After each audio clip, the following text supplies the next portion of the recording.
When we talk about Christian stewardship, everything begins and ends with Jesus.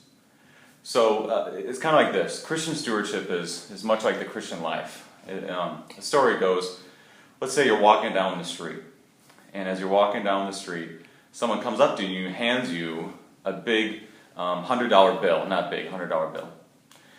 And you receive this and you're like, why'd you do this? And by the time you realize the person is not trying to take anything from you, they just want to give you money, they want to give it to you because they want to, you ask them, what can I do for you? And the person sits back and says, how about you take my car as well? That's the Christian life, is that Jesus gives, and he gives, and he gives. It tells us this in 2 Corinthians chapter 8.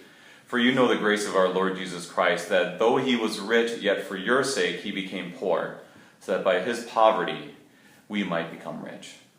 What's that telling us is that Jesus is a giver, and we live in a world of takers. Our jobs, they want our time, they want our energy, they want our skills. If we don't do that for them, they'll just keep taking. People friendships want to take.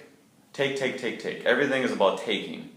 But Jesus is a giver of full salvation, full forgiveness, and his full presence throughout the entirety of our lives. And he tells us to be given as well. That it's not just about us receiving, but he calls us to be giving. To be giving of our time, talents, and treasures for the sake of our neighbor, and also for the sake of Christ being known throughout the world. But this is always beginning and ending with, as John tells us in chapter 1, that from his fullness we have all received grace upon grace upon grace upon grace. And that's what Jesus does, and we are called to extend that out, not only for the sake of